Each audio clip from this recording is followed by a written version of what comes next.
Eric Metaxas is our guest today, and welcome back, Eric. And really, I mean, you're becoming such a familiar face around here. Wasn't I just here 10 minutes ago? Well, it seems like that. It seems like maybe 6 months ago. I don't know exactly how long ago it was, but it doesn't seem very long ago at all. When you were here the last time, we talked about, of course, the Bonhoeffer book, which, I'm not kidding, we just can't keep on the shelves around here. There we go. One of the most remarkable books, I think, I've ever read in terms of a biography. And then we also talked about this book, Everything About God You Ever Wanted to Know, the Jesus edition, which is written mainly with tongue-in-cheek, but there's some really good stuff. You know, I love your chapter in here on the resurrection. There's no jokes in that one. No jokes in that chapter. Yeah, no, the book is basically serious, but with a light tone, because I think we should be able to talk about all these serious things with humor, which is a great segue for what you want to talk about next. Well, yeah, exactly, because this book, you just got it, what, 2 days ago?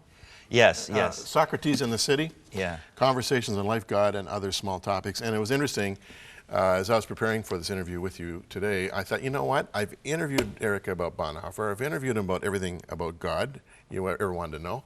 I want to talk to him about Socrates in the City, not knowing that you'd written a book about it or edited a book about it. Now, if we didn't believe in the Holy Spirit, none of this would make any sense. Well, we would say, what an amazing coincidence. No, it was obviously the Spirit's leading, and I prepared for it. In fact, I assiduously, like that word, assiduously, studied an essay you wrote called Cultural Elites, the Next Unreached People Group, and I want to talk about that.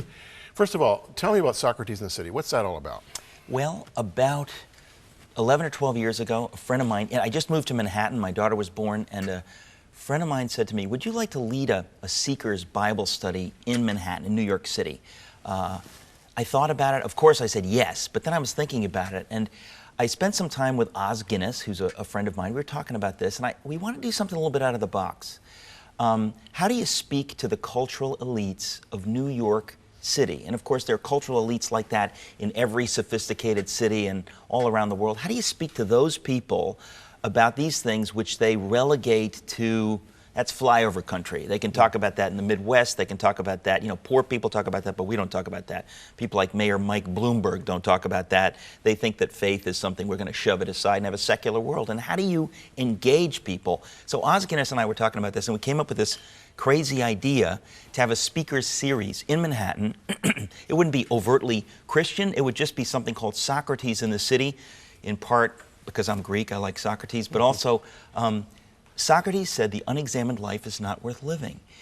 The unexamined life, what if we had a speaker series where we got great speakers like Os Guinness, Chuck Colson, down the line, Peter Kraft, some people that you never heard of, some people you've heard of, but to ask them to speak about the big questions, what we call life, God, and other small topics. Right. What if we just rented a fancy New York private club and had wine and hors d'oeuvres and just a beautiful event, and I will introduce the speaker with a ridiculous level of stupid humor so that we know this is not going to be a ponderous intellectual exercise, and then have N.T. Wright or any of these speakers talk about some of the big questions. What if we did that? Well, we did it. It was a hit from day one because there's never been anything like this. We don't have an altar call. We don't have a comment cards. It's just a fun evening to think about the big questions. In New York City, where I live with my wife and daughter, it's not the popular thing to do, to think about God and the big questions and life and the meaning of life and those things. So I said, let's try it. And it's been incredible. We've done it for over 10 years. And just this past year, with the success of the Bonhoeffer book, people kept saying, what are you going to do next? And I thought maybe now's the time to come out with a Socrates in the City book where we would have, you know, a number of these talks in the book with my loony introductions. In case people just want to read the funny parts, they can just read my introductions and they can, you know, have it on the shelf to imply that they read the serious Speaking about stuff. loony introductions, on the back of this book, you actually have a quote from yourself, which is very unusual. Very important to quote myself. Yeah, very important, Jim. Normally, when I look at the back of a book, you know, I see quotes from, you know, serious thinkers. Yeah. Now you have, you know, now you've hurt my feelings. Yeah, no, but I want to quote Eric's quote of himself. Who said that the exploration of the big questions and fun can't go together? It was probably La Rochefoucauld, but who cares what he thinks? I don't know if you made that name up, but I mean, no, I didn't make it up. Zany, I wish I had. Zany humor and it's disarming. Well, it's meant to be. It's meant Yeah. to put people at ease and to say, you know what? There are answers to the big questions. It's kind of like the Everything About God book, except, Yeah. sort of much more serious and much more focused toward, elites in the culture. But to say, look, there are good answers to these scary questions. Let's have some fun.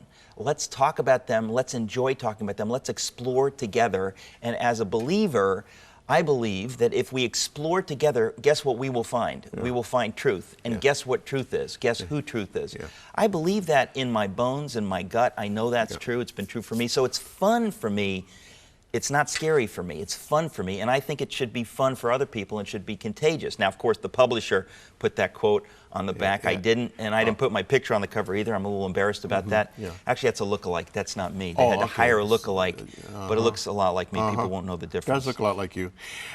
Before we talk about ministry to the cultural elites, what did you do the week of 9/11 with your Socrates in the City? You're talking about 10 years ago? Yeah. Or 10 years ago, we had just begun doing Socrates in the City. And we had Os Guinness speak on the nature of evil. It was an extraordinary time. I will never forget, I had visited Ground Zero.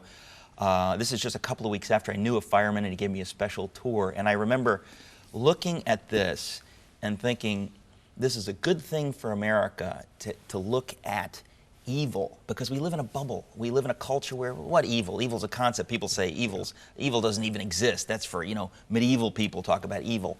I had just seen what had happened. I had just been to the towers the day that we did the Socrates in the City event, which was a few weeks after 9/11. And I said, we are able to look at evil, and we're able to see goodness as a result. The firemen who went in there, that heroic, self-sacrificial, it just brings tears to your eyes. Why? Because you see the Lord. You see goodness in a way that you don't normally see that, the dark and the light. Because again, we live in this bubble, everything's fine.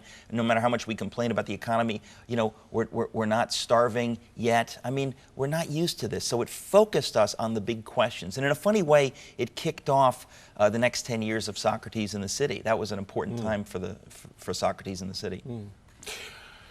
We're just coming up to the anniversary of 9/11. It seems to have had not just an earth-shaking, but a long-lasting, profound impact on the American psyche. Oh, there's no question. But look what the news, you just talked about this a few minutes ago. The fact that Michael Bloomberg, the mayor of New York City, where I live, has said we can't have faith, that's insane. Yeah. It is sheer insanity. It's offensive, but mostly it's insane because it shows how out of touch the cultural elites like Michael Bloomberg, billionaire, completely out of touch with the working man. He doesn't understand the role of faith. And so he said, we've got to have a secular thing. Secular? Go talk to the wives of the firefighters who died. Where's the hope? Where's the secular hope for these people? I mean, it's something that, and again, that's the disconnect at the core of American culture, and I'm sure it's true, I know it's true here in Canada. It's the disconnect. The cultural elites don't connect with the faith thing. They think that's not for me. Well, guess what? It is.